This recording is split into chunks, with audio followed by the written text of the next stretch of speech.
Hare Krishna. I welcome all of you to our Bhagavad Gita class. The objective of this class is to enable reading of the shlok, to understand the meaning of the shlok, and to help understand the basic philosophy of Gita. We are on chapter 9, the most confidential knowledge. And as we all are aware, we have got 18 chapters in Bhagavad Gita. The first 6 deals with Karma Yoga, Gyan Yoga, and Dhyan Yoga. The last 6 deals with Gyan Yoga, and the middle 6, which is from chapter number 7 to 12, deals with Bhakti Yoga, which is the most confidential knowledge, or Bhakti Yoga. In this chapter is divided into 4 sections, where Krishna glorifies the knowledge he's going to reveal. Then he talks about Aishwarya Gyan, then different type of worshippers of Lord Krishna, and the glories of Krishna Bhakti. So we have already finished the first 2 sections. We'll be finishing the 3rd section today, and followed by the 4th section. Today we are on the section different type of worshippers of Lord Krishna. I will summarize not only the last class, but this entire chapter for the reason that if any new person is listening to this broadcast, at least they can have a complete relevance of what this whole knowledge is all about. So as Krishna says, Krishna starts this chapter by talking about the power of hearing, and he says that the qualification to understand this most confidential knowledge is the person needs to be non-envious and should have faith in Krishna. So this particular knowledge, people can listen to this knowledge, but to understand this knowledge, the person has to be non-envious to Krishna and should have complete faith in Krishna. Now, why Krishna says non-envious? Because, to give an example, as we talked about, if there is an all-rounder and that person, it will have a group of people who will actually be admiring the person, but there will be a set of people who will actually be challenging and will not be envying the person. Now, if the person who is going to reveal himself, the all-rounder is going to reveal himself, he will not like to reveal himself to the people who envy him or her. So it is the people who actually understands him and have faith in him, only to him he will like to reveal. And in this chapter, Krishna is actually revealing himself. He's going to tell about the most confidential knowledge about himself. So it cannot be revealed to people who are envious, because they will not understand, and it is a wastage of his time. So he says, to understand this knowledge, the person has to be non-envious and should have full faith.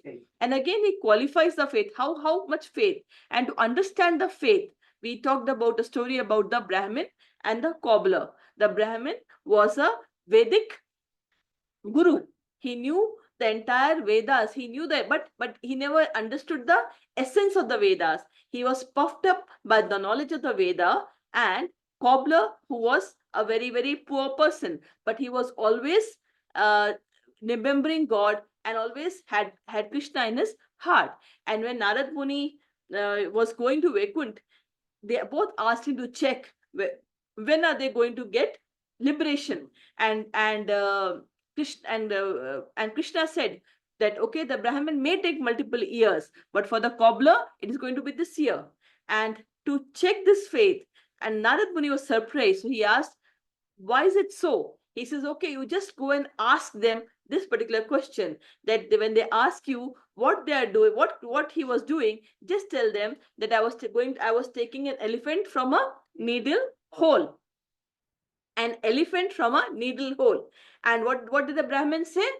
Brahmin could not believe it. He says, oh, it means, Narad, you do not go to Vaikunt, because it is impossible that Krishna can take elephant from a needle hole. But what did the cobbler said? Cobbler started dancing, listening to it. And then it was Narad's turn to be surprised. And he said, do you really believe that he was taking out elephant from the needle hole? And he said, yes, my God can do anything. if he can put a big banyan tree in a small seed, then why can't he take out an elephant from a small needle? It means the faith is beyond any logic, beyond any the knowledge that we have because of our defective senses or defective the limitation, the alpa buddhi that we are. So it is impossible for us to understand how the transcendental nature of Krishna. So it is only through faith that we can understand, by the complete faith we can understand this knowledge. And then in the second slok of chapter 9, Krishna qualified the teachings he's going to give from fourth slok onwards. He said that the knowledge he's going to reveal is Rajavidya.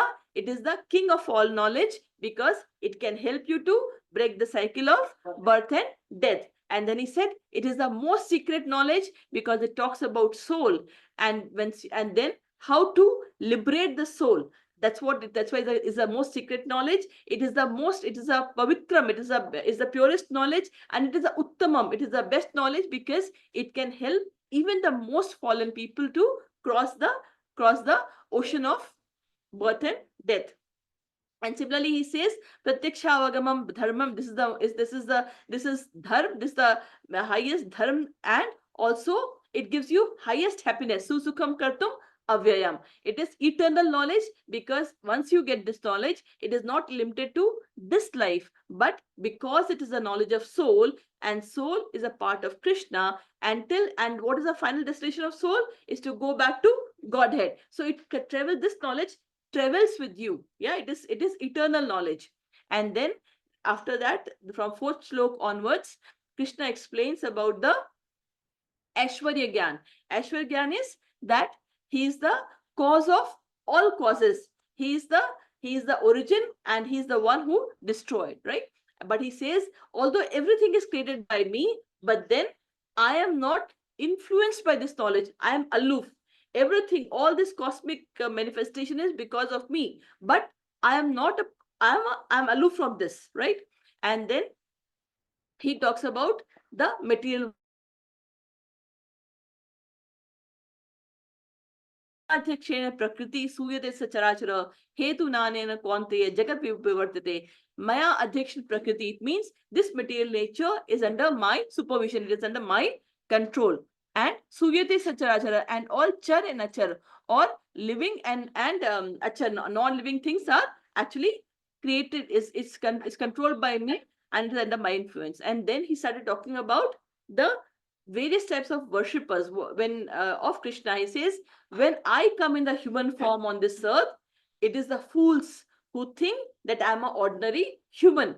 And he says fools consider Krishna as an ordinary human when he appears in this material world. He says, Avajananti ma mudha manushim tanumashritam param bhavam ajananto mama bhutam maheshwaram. It means mudha is fools. Manushi is human. Tan, when I take the human body, and then why they're fools? Because they don't know param bhavam. They don't know my supreme nature. Ajananto mama. What is the supreme nature? Mama bhuta maheshwaram. I am the supreme lord of this world. Then he talks about Mahatmas. He says those are the first. He talks about fools, then he talks about Mahatmas, that there are Mahatmas, but there are Mahatmas, they are Ananya Bhaktas. Ananya Bhakta means they do one pointed worship towards Krishna. They are Mahatmas. And why they are Mahatma? He defines what a Mahatma is. He gives a definition. He says, Mahatmanas tu mam partha devim prakritamashritam bhajantya ananya manaso gyatva bhutam adim avyam. Who are Mahatmas? Who bhajantya ananya manaso. By ananya means one pointed mind, they actually do bhakti of me. And not only that they do my bhakti, but they know gyatva. They know, what do they know? Bhutam adi avyam, that I am the origin and I am eternal, and that those are Mahatma. So he defines Mahatma, and then he says what makes them Mahatma. What actually makes them Mahatma? He says, Satatam kirtayanto mam yatantascha dridhamita Namastyasya mam bhaktya nityukta upasate. He says they are Mahatmas because satatam kirtayanto mam. Satatam is always, they are always kirtayanto. They are actually singing my glories. They are singing my glories yatantas dhrivata. And not only singing my glories, but they are trying with full determination. And what they are doing? Namastyanse mam bhakta. And to me, they are bowing down in bhakti nityukta upasate, and they are always attached to me. And then we talked about, then he further explains about the third variety of people who worship him. He says they are Gyanis. It is coming from 7th shlok, where he has already talked about the 4 type of people who worship him. And then he says out of that, Gyanis are the best. And from the Gyanis, he explains that Gyanis are of 3 types. Which are the 3 types? He talks about Ekatvena. What is Ekatvena? Ekatvena is who thinks that I and God is one. So they say soham, I and him are one. And we talked about how that the good part is they understand that they are soul.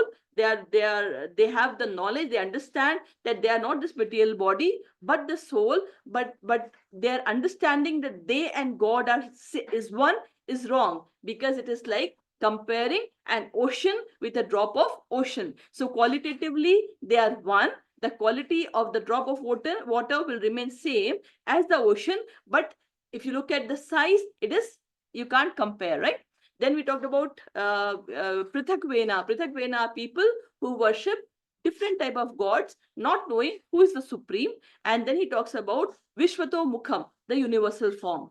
We also talked about we also went into detail about Vishwato Mukham, where people, those who worship the mountains, the river, the yagya, whatever they are doing, they worship as God. So they worship the universal form. They all are indirect worship of Krishna.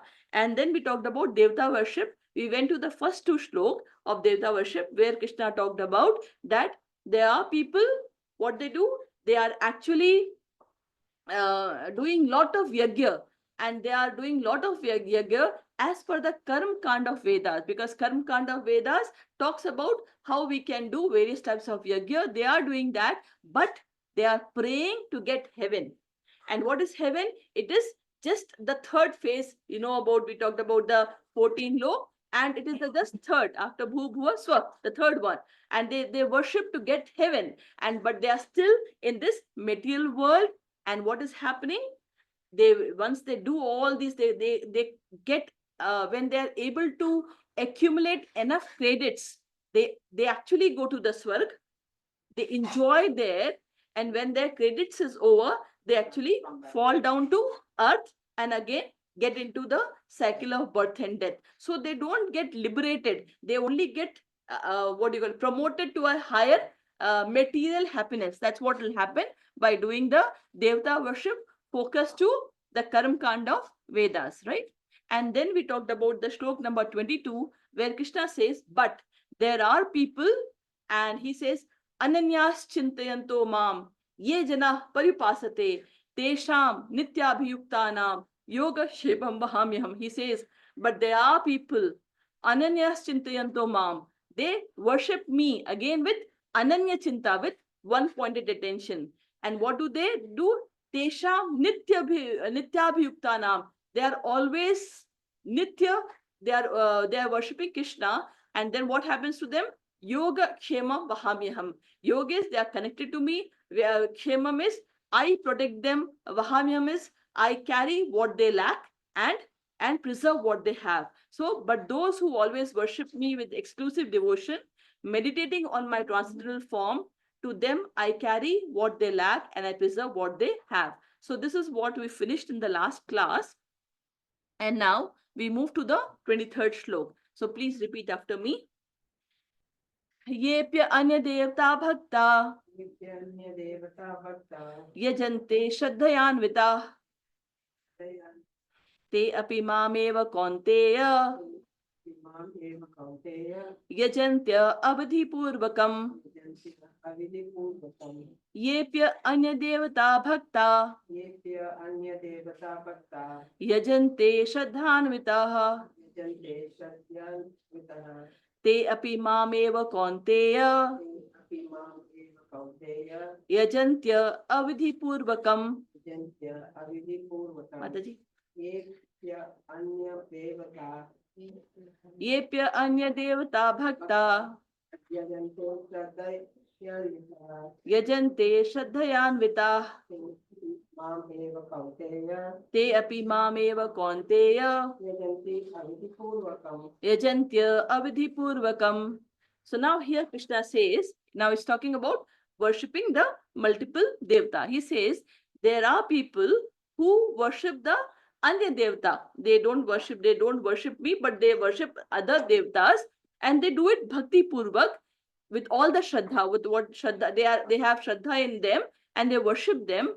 But te api mameva kaunteya. But O Kaunteya, O Arjun, they are again worshipping me only. Dete api mameva kaunteya. They are actually worshipping me only. Yajantya avidhi purvakam. But they are doing it but in a wrong way, in a avidhi purvak, not in the right way, not in a proper vidhi purvak, but they are actually worshipping me in the avidhi purvak. So let us read the English translation. Those who are devotees of other gods, and who worship them with faith, actually worship only me. O son of Kunti, but they do so in a wrong way. So here it is like Krishna says, so this is now refer back to the 7th chapter. Now in the 7th chapter, Devta worship has been explained in detail with 4-5 shlok. So we will go and just refer to just those, we will read those shlok and the meaning of it. Let us go to 7th chapter, 20th shlok. 7th chapter, 20th shlok.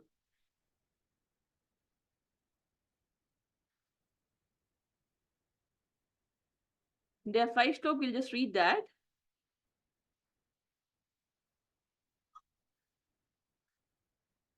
Kamaistaiste hita jnana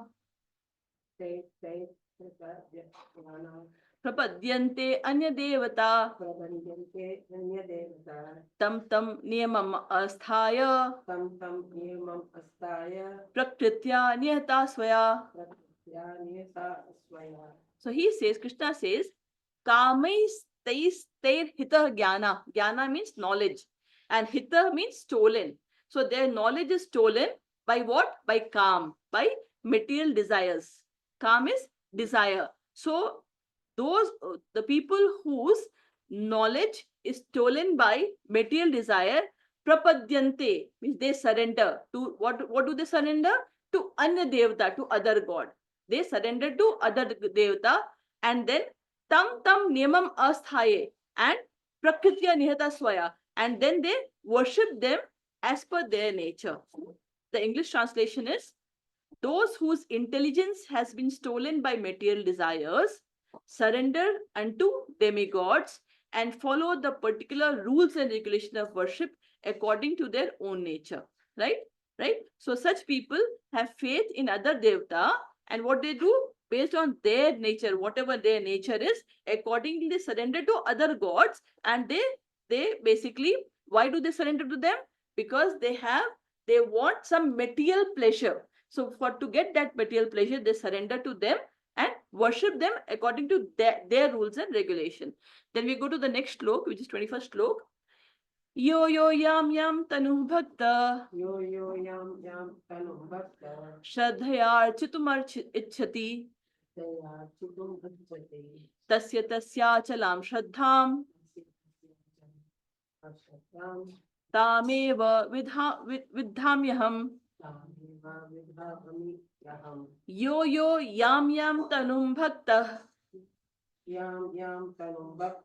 shraddhaya architum ichhati tasya chalam shraddham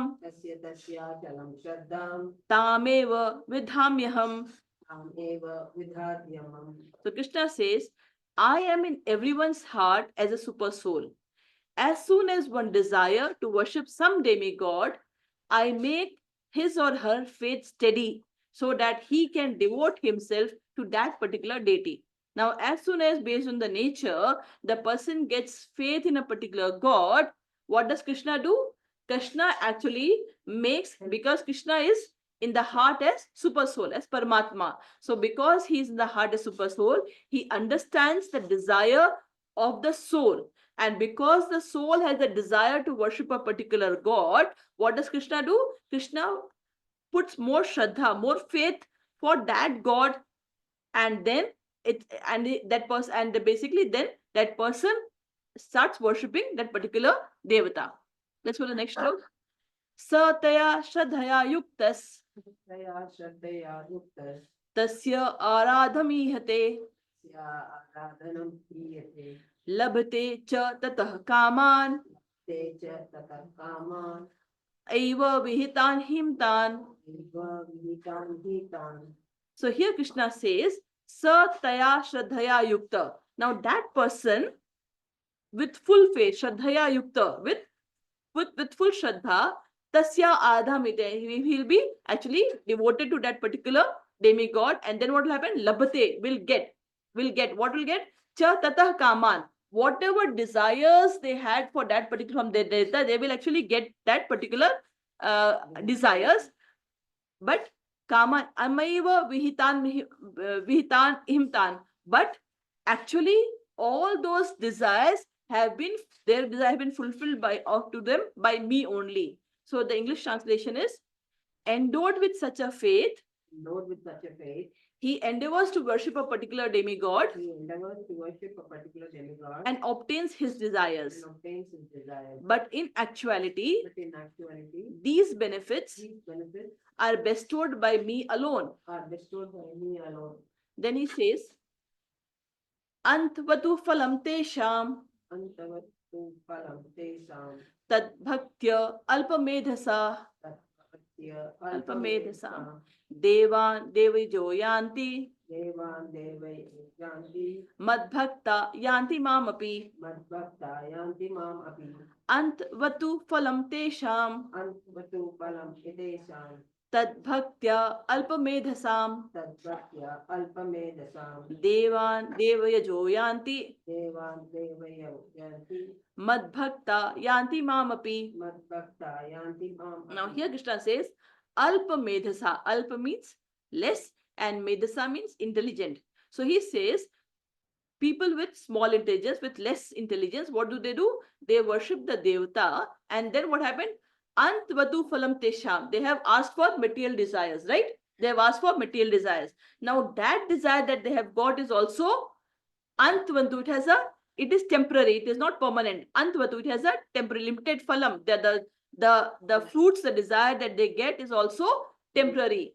And then he says, Devan Devajo Yanti, and those who worship the Devta, they will actually go to Devta, but Mad Bhakta, those who worship me, Yanti Mampapi, they will come to me. So let us read the English translation. When men of small intelligence Men of small intelligence worship the demigods, worship the demigods, and their fruits are limited and temporary. and their fruits are limited and temporary. Those who worship the demigods Those who worship the demigods go to the planet of demigods, go to the planet of demigods, but my devotees but my devotees ultimately reach my supreme planet. ultimately reach my supreme planet. And then next two slok. Avyaktam vyaktimapannam Tam vyaktim apannam manyate mam abuddhaya manyate mam abudaya param bhavam ajananto param bhavam ajananto mama avyayam anuttamam. mama avyayam antamam. Here Krishna says, unintelligent men Unintelligent men who do not know me perfectly who do not know me perfectly think that think that I, the Supreme Personality of Godhead Krishna, the Supreme Personality of Godhead Krishna, was impersonal before. impersonal before, He didn't have a form, was impersonal before, was impersonal, and now now have now assumed this personality of Krishna. have now assumed this personality of Krishna. Due to their small knowledge, Due to their small knowledge, they do not know my higher nature, they do not know my higher nature, which is imperishable and supreme. which is imperishable and supreme. And then the last stroke of 7th chapter. Naham prakasha sarvasya Mam prakasha sarvasya yoga maya samavritah yoga maya samavritah mudhoyam na abhijanati. Mudoyam abhijananti Loko mam ajam avyayam. loko mam ajam avyayam. So Krishna says, Na aham prakasha sarvasya. I don't get visible to others. To all others, I don't get visible. And why? Because yoga maya samavrita. I am hidden by my internal potency. Mudhoyam na jane. Those who are foolish and unintelligent, they will not know me. Loko mam ajam avyayam. That I am ajam and avyayam. So I am never manifest to the foolish and unintelligent. I never manifest to the foolish and the unintelligent. For them, I am covered by my internal potency, I am covered by my internal potency, and therefore they do not know therefore they do not know that I am unborn that I am unborn and infallible. and infallible. So we go back to the 9th chapter, 23rd shlok. So Krishna says that those who are worshipping the Devta, Devi Devta, they are basically worshipping me indirectly. And so what they're doing, they are doing it avidhi purvak, right? Because whatever they are getting, thinking, because it is me who established their faith into whichever god or they want to worship, and whatever fruits also they get is also because of me. I only enable that, right? So it is like watering the root. So basically when we have to water a plant, what is the right way to water the plant? It is to water the root directly. But there are people who can put water only in leaf. Yeah, finally it will reach the root, and accordingly that much water only the root will get, right?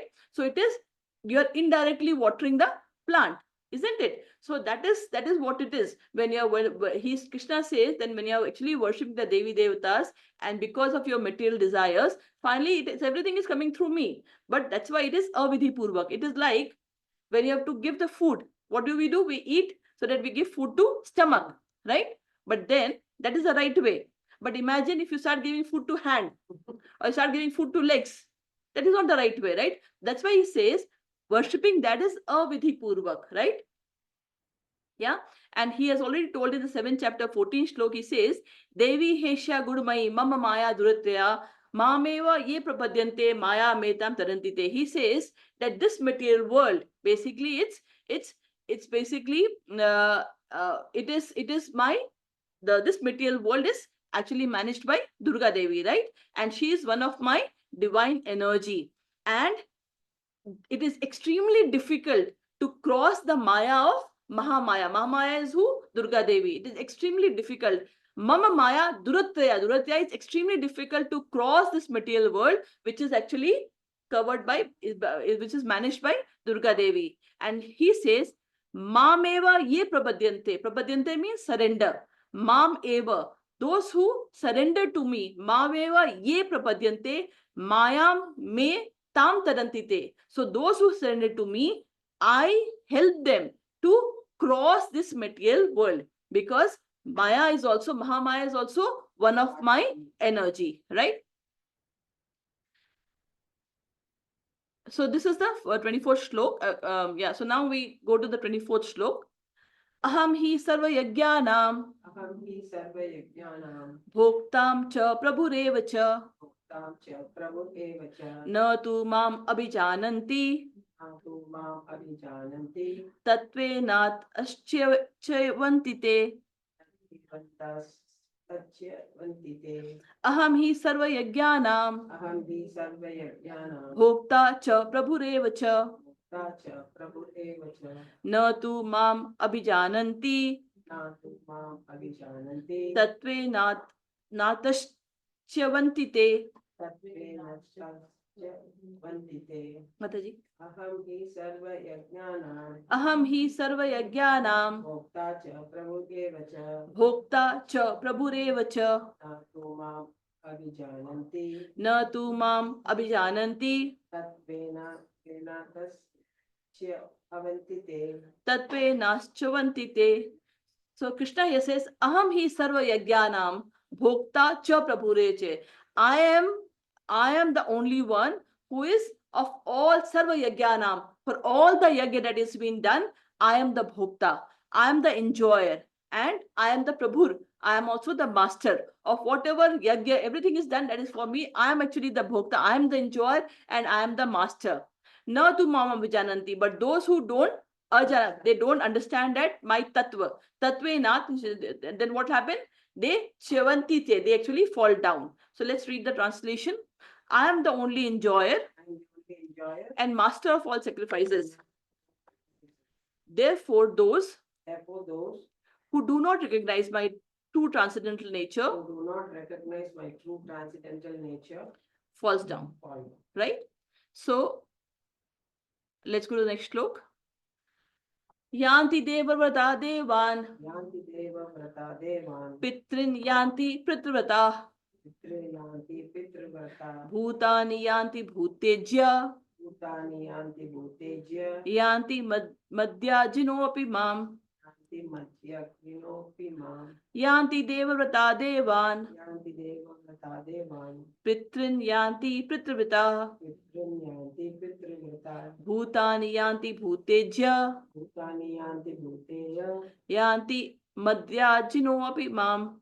Madhyajinopi mam. So Krishna, yeah, Mataji, start. Yanti deva vrata devan. Yanti devavrata devan Yanti pitrvrata. pitrin yanti pritrvrata Bhutani yanti bhutejya. bhutani yanti bhutejya Yanti madhyajino api mam. yanti madhyajinopi mam. So Krishna says, yanti devavrata devan. So those who worship the devata, they actually go to the planets of Devi Devata. Pitrin yanti pritrita, and those who worship the ancestors, they actually go to the planet of ancestors. Bhutani yanti bhutejo, and those who worship the ghosts, bhut, yeah, those who actually do the tantric things. Bhutani yanti bhute, they actually go to the place where ghosts and spirits live. Yanti madhya jinopi mam, but those who worship me will come to me. So let's read the English translation by Prabhupada. Those who worship the demigods Those who worship the demigods will take birth among the demigods. will take birth among the demigods. Those who worship the ancestors Those who worship the ancestors go to the ancestors. go to the ancestors. Those who worship ghosts and spirits Those who worship ghosts and spirits will take birth among such beings. will take birth among such beings. And those who worship me those who worship me will live with me. will live. Yeah, so it's very clear. Whatever you are worshipping, you are going to go and live with them, right? Now, there's a very important line. Those who worship ghosts and spirits will take birth among beings. Now, there are people who thinks that the Tantra Vidya that is being done is actually a part of spiritual journey. Actually, when you do the Tantra Vidya and when you are actually spending time in the worship of those goddess who actually enables Tantra Vidya, you are actually in the mode of ignorance. It is not a spiritual knowledge, neither you are in a spiritual journey, but rather you are enabling yourself to be born or get attached to the ghost and spirits, right? And then the question is, when Krishna says that those who worship me will live with me. So the question is, what enables one to come to Krishna planet? What should be done so that one can go to Krishna's planet?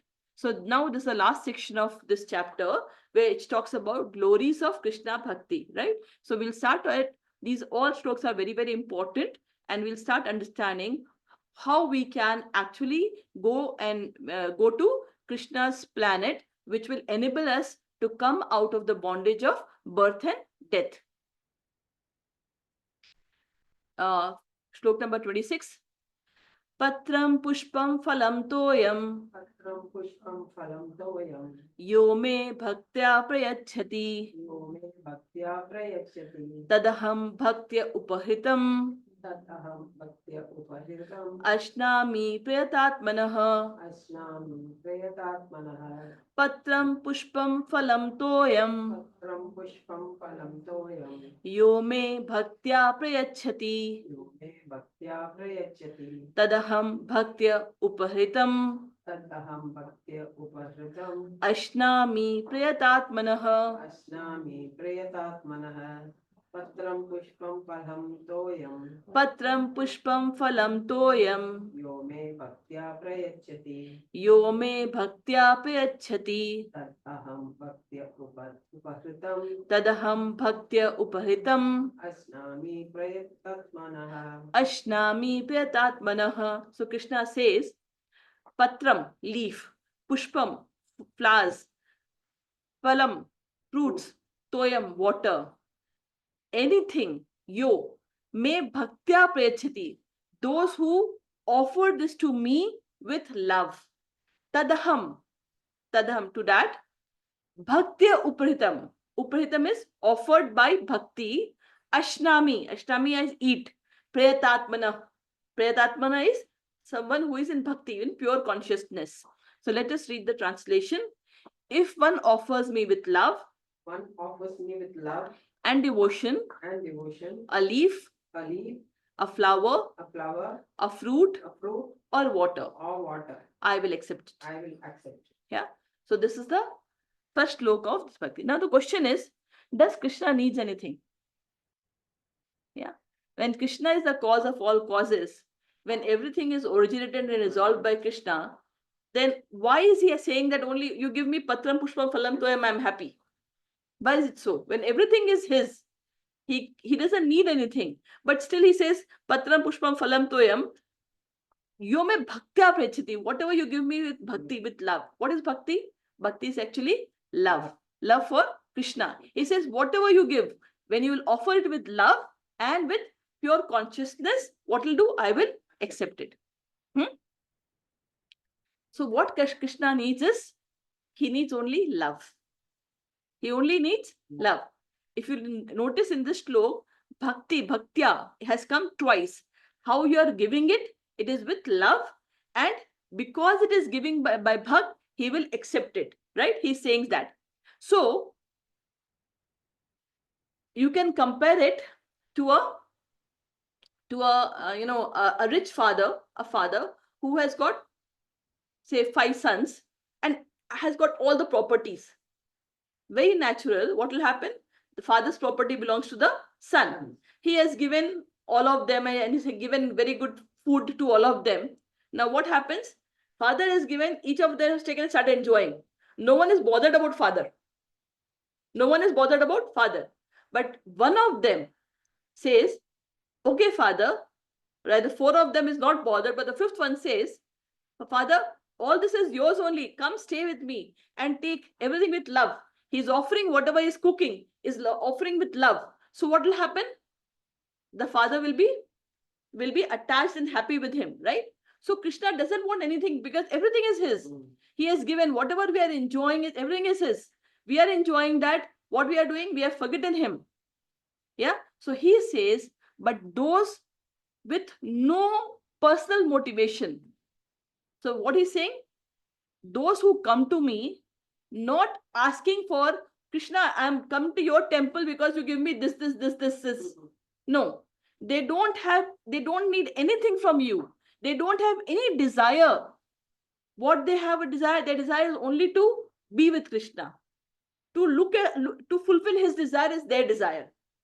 To take care of Krishna is their desire. He says, when such people, those who come and what they have, even if it is water, they offer me with love, then what happens? I will accept it. So he gets sold. He gets sold by that with the pure love. When you have no material desires, you are not going, not only once you are not going, but in the mind you have still such a big laundry list for yourself that you want this, but the first time you are going and not that. When you have reached a stage where you don't have any desire for any material benefit, you only have a desire to serve him, to love him. When you go to him and you offer it, he will take. Now, there's a lot of misunderstanding about bhakti. People think bhakti means sit and chant. Ram, Ram, Ram, Ram, that is bhakti. No, that is not bhakti. Think about bhakti is actually about the gopis of Vrindavan. You do all your activity. But make Krishna as the center of the activity. If you look back in our life, what is the center for our activity? It is our kids, it is our family, which is the center. Krishna doesn't say don't do it. Do it with the family, but take the family along and keep me in the center.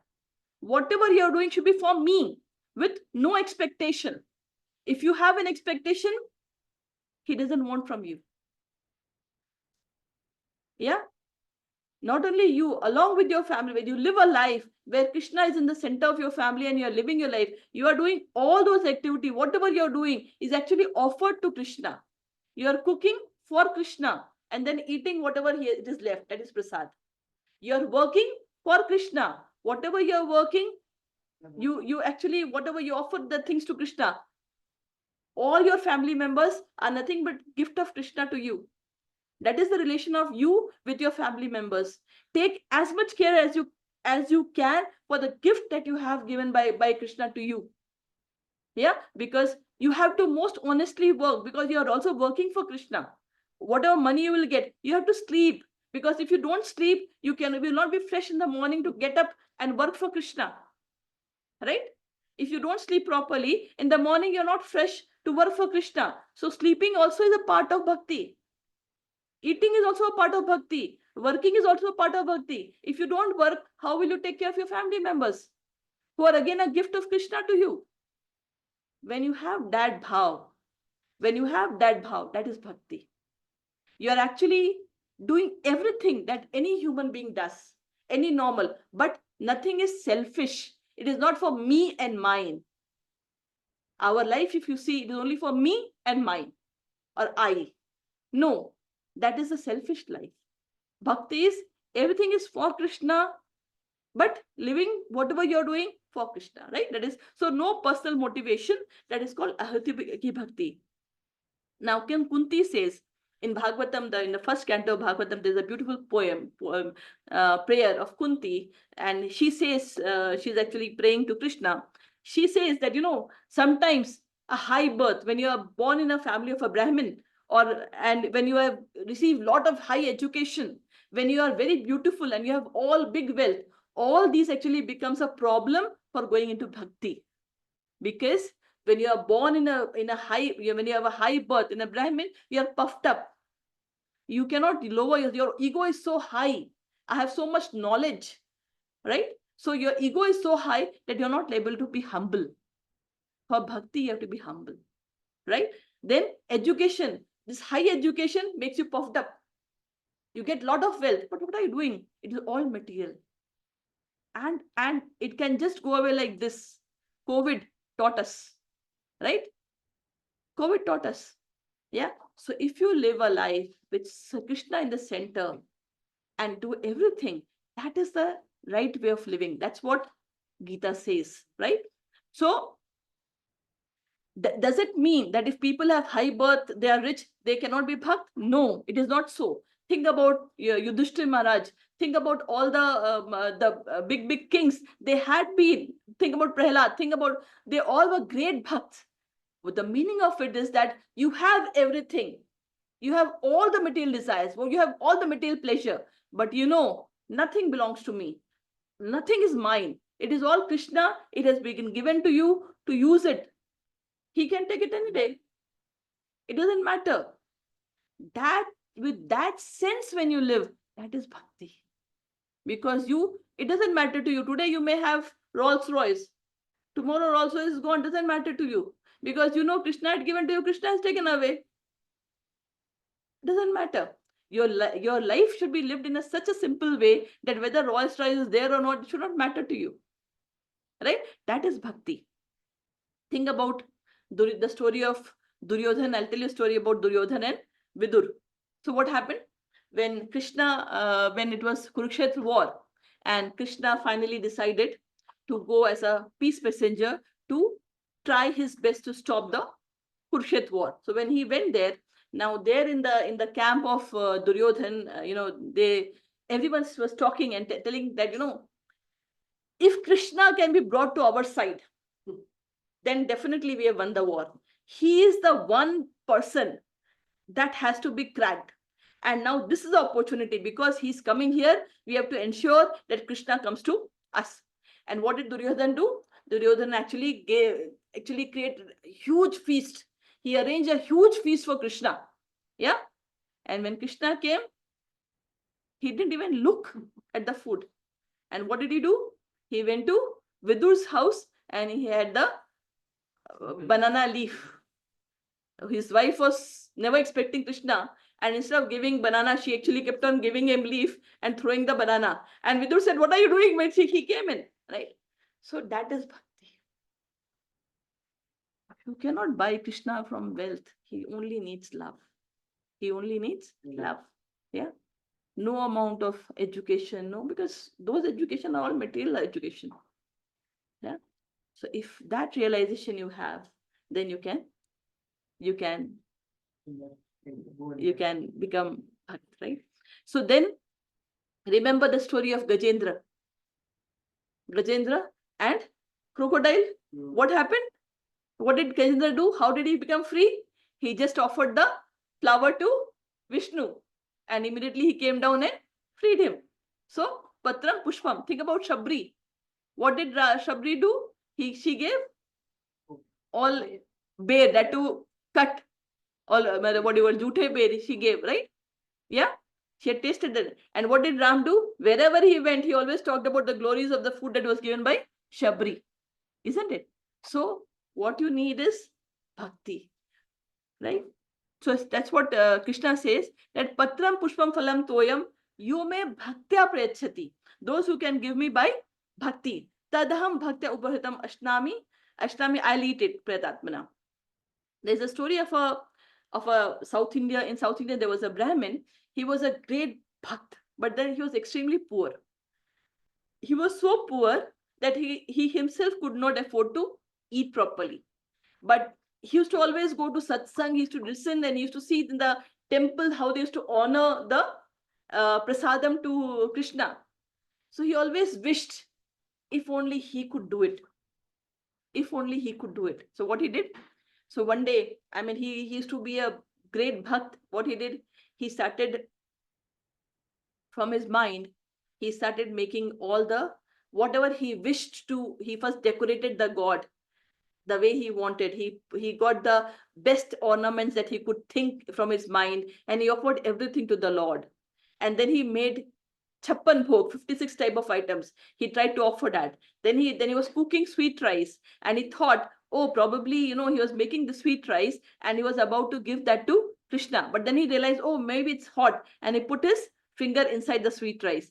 And then suddenly he realized his finger is burnt. And when he got up, his finger was burnt. So you can actually, if you're poor, Krishna is ready to accept by your mind. We can also, in our scriptures, we also have a method of offering by mind. Not by, it is not valid for those who have money, wealth. But then if you're poor, you can also do that. That also he accepts, but with love. But with love, right? Let's go to the next slope. Yat karoshi yat ashnasi. Yat karoshi yat ashnasi. Yat juhoshi dadasi yat. Tadasiyat. Yat tapasyasi kaunteya. Teya. Tat kurushva madarpanam. Tat pushvamat arpanam. Yat karoshi yad ashnasi. Yat karoshi yat asnasi. Yat juhoshi dadasi yat. Yat pushi dadasiyat. Yat tapasyasi kaunteya. Yat tapasyasi kaunteya. Tat kurushva madarpanam. Tat pushvamat arpanam. Mataji. Yat karoshi yat asnasi. Yat karoshi yad ashnasi. Yat juhosi tadasiyat. Yat juhoshi dadasi yat. Yat tapasyasi kaunteya. Yat tapasyasi kaunteya. Tat pushvamat arpanam. Tat kurushva mad arpanam. Now Krishna says, that was the first one he talked about. 26 is the highest level of bhakti. When you are, everything you have given to, it's everything is Krishna's. If you can't do that, don't worry. What do? Yat karoshi, whatever work you do. Yat karoshi means whatever work you do by your hand, whatever you're doing. Yat ashnasi, whatever you're eating. Yat juhoshi, whatever yagya you're performing. Dadasi, whatever dan you are giving. Yat tapasyasi, whatever austerity you're performing. O Kaunteya, O Arjun, Tat Kurushva Madarpanam. Do that after offering to me. Tat Arpanam. Offer that to me and then do that. Let's read the English translation. Whatever you do, Whatever you do, whatever you eat, whatever you eat, whatever you offer whatever you offer or give away, and whatever austerities you perform, and whatever austerities you perform, do that do that O son of Kunti, as an offering to me. Right? Now, if you see the shlok number 26 and 27, there's no bhakti in 27, right? There's no word called bhakti. But in 26, the bhakti has been used twice, right? So that is the highest level of bhakti when you're totally you're achieved and you're doing that, right? Now here, Krishna says that okay, if you cannot do everything with love, then bhakti, then what you do is start doing whatever you are doing. Just give it in, you do it in my name. Om Tats. Just do it in Krishna's name. Whatever you're eating. So now activity, think about all the activities you're doing, but you're just taking Krishna's name and offering it to him. Eating is also you're offering to him. The difference between that shlok and this shlok is, that shlok is, 26 is living with Krishna in the center. And 27 is living with you as a center. That is the difference between two shlok. There also he's saying you give, but here, so the difference is like this. In this shlok, whenever you want to eat, you are going to eat. Before you are eating, you go and give it to Krishna. You have given the prasad and you eat it. This is what he's telling here, right? Whatever you're doing, it is as per your wish. Whenever you are doing, you offer and give it. In the previous shlok, you know, Krishna is getting up in the morning. You have to wake up Krishna in the morning. He's hungry. You have to give him food. It is time for Krishna for breakfast, 9 o'clock. Give Krishna food. So it's now lunchtime for Krishna. So you are feeding Krishna. So there, your routine is bound by Krishna. So what Krishna wants, you are doing. Bhakti is not you are, when you want and what you want, you are doing is the shlok. Yat karoshi, what I am doing, whenever I do, I offer that to Krishna. It is my wish. It is centered to me. But in the other shlok, it is centered to Krishna. Krishna is the center, and then we are doing everything with him in the center. In this shlok, yeah, so it is low, right? You are doing, but then you will achieve there. If you do all these things, you will finally achieve there. Because you will, how you will achieve there? Because when you are doing it, you will get purified. The more when you are doing it, the more you get purified, you're automatically, the bond between you and Krishna will increase. And when the bond is increased, you will know, okay, you have to wake up Krishna. You're getting late.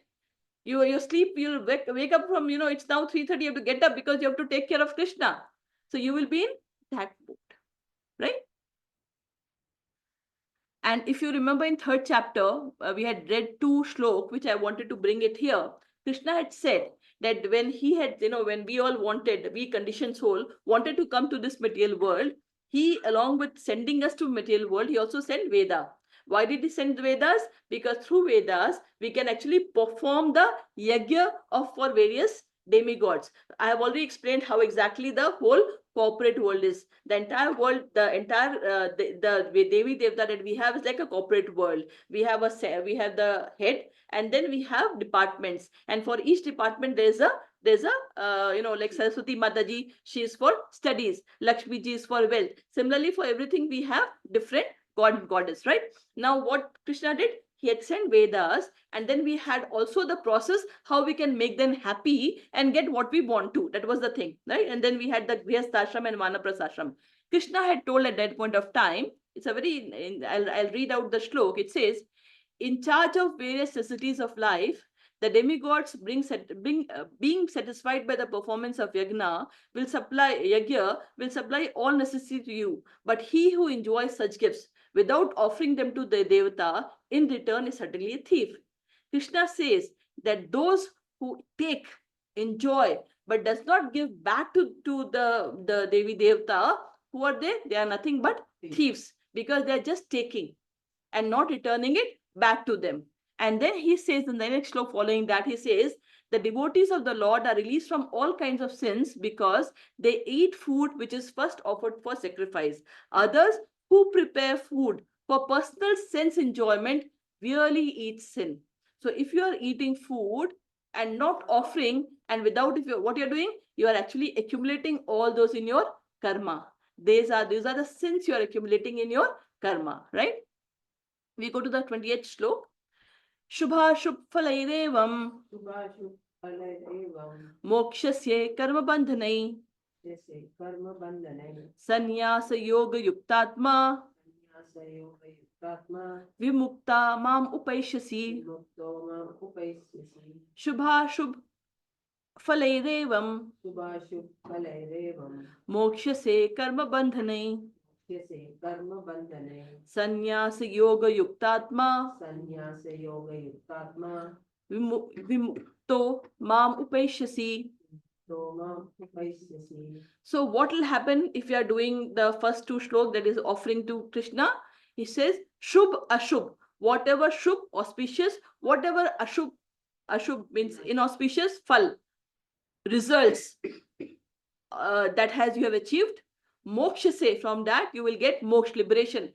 Karma bandhanai, whatever karma that you would have done, and because of that karma, whatever shubh and ashubh results that you would have accumulated, you will get freed. You will get karma bandhan, you will get moksha from that karma bandhan. And then what will happen? Sannyas yog yuktatnam. Sannyas means renunciation. Renunciation from what? Renunciation from material desires. And then yog yuktatma means, then yog means connection to Krishna, connected to God. Yog yuktatma, when you have renounced the material desires and when you are connected to Krishna, then what will happen? Vimakto, you will get freed. Mamupashasi, and you will come to me, right? So let us read the English translation. In this way, you will be freed from bondage to work You'll be freed from bondage to work and its auspicious and inauspicious results. with auspicious and inauspicious results. With your mind fixed on me, With your mind fixed on me, in this principle of renunciation, in this principle of renunciation, you will be liberated will be liberated and will come to me. and will come to me. Got it? So if we are following the Patram Pushpam Phalam Toyam by bhakti, or when you're doing whatever you're doing, you're offering that. So what is the effect of, what is the result of doing that? Whatever karma bandhan, because everything we have offered to him. So whatever inauspicious was there, it is all absorbed by him. And when it is absorbed by him, then whatever we get, it is a karma. We talked about karma, vikarma, and a karma. They all become a karma. And a karma means no reaction to you. So neither your bank balance is positive nor the negative. It is all transcendental. Means you are actually accumulating the results of going beyond this material world to the transcendental spiritual planet. Got it? So this is called a karma, and a karma means these deeds that you do becomes a karma, and then you will get liberated from this material world, and he will take you to the spiritual world, right? And then last shlok 29 for the day. Sammoham sarvabhuteshu Samoham sarvabhuteshu na me dveshvasati na priyah na me dveshyo na priya ye bhajanti tumam bhaktya ye bhajanti tumam bhaktya mai te teshu chapyaham mai teshu chapyaham sammoham sarvabhuteshu samoham sarvabhuteshu na me dveshyo asti na priyah na me dveshyo asti na priya ye bhajanti tumam bhaktya ye bhajanti tumam bhaktya mai te teshu chapyaham. teshu chapyaham Mataji.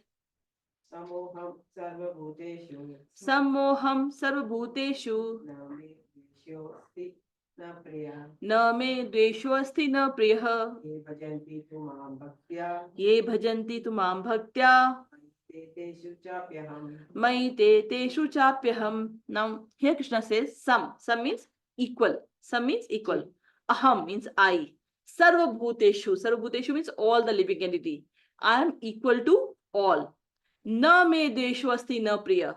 Neither I envy. Dvesh is envy. Na me dvesho asti na priya. Neither I favor anyone, neither I envy anyone. I am equal to all. Ye bhajanti tu means but. Ye bhajanti tu ma bhaktya. But those who worship me with devotion, with bhakti, maite, I am in them. Teshu chapyaham, and they are in me. So, English translation, I envy no one, I envy no one, nor I am partial to anyone. nor am I partial to anyone. I am equal to all. I am equal to all. But whoever renders service unto me But whoever renders service unto me in devotion in devotion is in me, is a friend, is in me. is a friend, is in me, and I am also a friend to him. I am also a friend to him. Right? So Krishna says that he is actually equal to all. So if you look at the first sentence and second he is contradicting himself. He says, I am equal to all. Neither I envy anyone, neither I favor anyone. And then he says, but those who with bhakti they worship me, you will find me in them, and I'm in them. Right? That's what he says. So it is like a father and a kids. Can father be partial to kids? Parents? No. They're equal to all. They're equal to all the kids. But if one child out of all that is really taking lot of care to the parents, what will happen? Will be the friend. They're not favoring. What they're doing, we call it favor. But what is happening? Because the child is showing more love, you're also showing more love to that person. So basically, if you remember the shlok that Krishna has taught us again in the 11th here, he says, Ye yatha mam prabhad. The 4th chapter we had read this shlok. Ye yatha mam prabhadyante tam stathai bhajame ham. Mama vartmanu vartante manushya partharsha. Krishna says, Ye yatha mam prabhadyante. The way they surrender to me, accordingly I reciprocate to them. Right? If you are surrendering to him, he has to reciprocate to you. Right? So he says, it's just like we can equate it.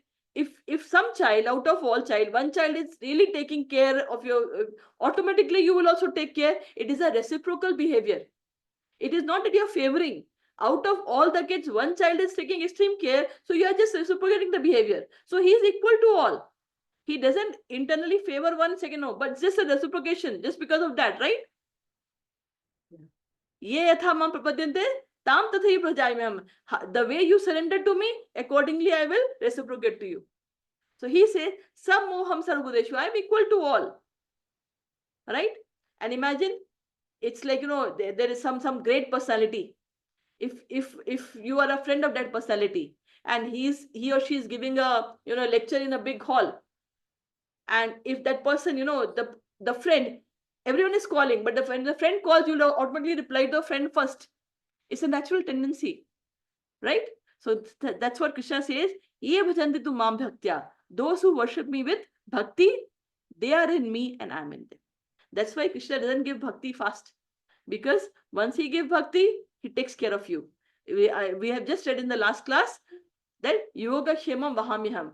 If those who give, he will ensure, he preserve what you have, and he will give what they lack and carry. So you have to, he takes care. He will protect you. He will protect you. And if whatever you don't have, whatever you're lacking, he will ensure that you have it. He'll preserve everything for you. So that is what Krishna is. And that is what bhakti is. Yeah. And next class is a very important class, because the last shlok of 9th chapter, which is 9.34, that is the essence of Bhagavad Gita. That is the essence of Bhagavad Gita. So next class will be our last class of 9th chapter. We'll finish it here. Hare Krishna. Let's chant the Mahamantra. Hare Krishna, Krishna Krishna, Hare Hare, Hare Rama, Rama Rama, Hare Hare, Hare Krishna, Krishna Krishna, Hare Hare, Hare Rama, Rama Rama, Hare Hare, Hare Krishna, Krishna Krishna, Hare Hare, Hare Rama, Rama Rama, Hare Krishna.